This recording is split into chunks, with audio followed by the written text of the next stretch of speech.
15 ವರ್ಷಗಳ ಬಳಿಕವೂ ಕಾಂಗ್ರೆಸ್ಗೆ ಮತ್ತೆ ಆಘಾತ.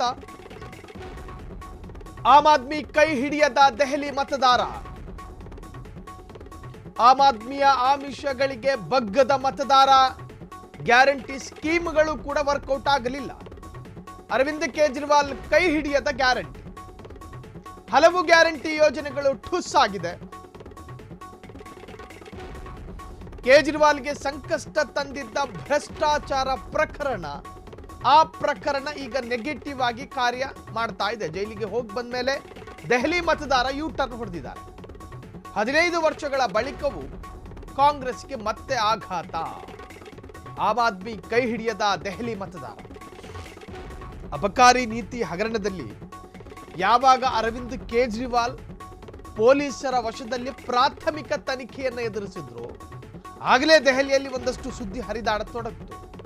ನಾನೊಬ್ಬ ಆಮ್ ಆದ್ಮಿ, ದೆಹಲಿಯಲ್ಲಿ ವಿಸ್ಮಯ ಸೃಷ್ಟಿ ಮಾಡ್ತೀನಿ ಅಂತ ಬಂದವರೆಲ್ಲ ಈ ತರಹದ ಹಗರಣದಲ್ಲಿ ಜೈಲು ಸೇರ್ತಾರೆ ಅಥವಾ ಪೊಲೀಸರ ವಶದಲ್ಲಿರ್ತಾರೆ ಅನ್ನೋದಾದ್ರೆ ನಾವು ಯಾರನ್ನ ನಂಬೋದು, ಯಾರನ್ನ ಬಿಡೋದು, ಇಲ್ಲಿ ಯಾರ ಪ್ರಾಮಾಣಿಕ ಯಾರ ಅಪ್ರಾಮಾಣಿಕ ಎನ್ನುವಂತಹ ಅರ್ಥದಲ್ಲಿ ಕೇಂದ್ರಾಡಳಿತ ಪ್ರದೇಶದಲ್ಲಿ ಚರ್ಚೆಗಳು ಶುರುವಾಗಿತ್ತು. ಹಾಲಿ ಸಿಎಂ ಅತಿಶಿ ಕೂಡ ಗೆಲ್ಲೋದು ಡೌಟ್.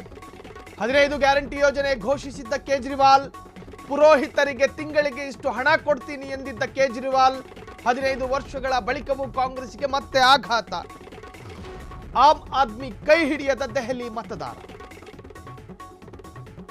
ಆಮ್ ಆದ್ಮಿ ಆಮಿಷಗಳಿಗೆ ಬಗ್ಗದ ಮತದಾರ. ಆಮಿಷಕ್ಕಿಂತಲೂ ಹೆಚ್ಚಾಗಿ ಗ್ಯಾರಂಟಿ ಸ್ಕೀಮ್ಗಳನ್ನು ತೋರಿಸಿತ್ತು ಕೇಜ್ರಿವಾಲ್. ಆದರೆ ಕೈ ಹಿಡಿಯೋದು ಡೌಟು. ಹಲವು ಗ್ಯಾರಂಟಿ ಯೋಜನೆಗಳು ಈಗಾಗಲೇ ಠುಸ್ ಆಗಿದೆ. ಕೇಜ್ರಿವಾಲ್ಗೆ ಸಂಕಷ್ಟ ತಂದಿದ್ದ ಭ್ರಷ್ಟಾಚಾರ ಪ್ರಕರಣ. ಜೈಲಿಗೆ ಹೋಗಿ ಬಂದ ಮೇಲೆ ದೆಹಲಿ ಮತದಾರ ಯೂ ಟರ್ನ್ ಹೊಡೆದಿರ್ತಾರೆ.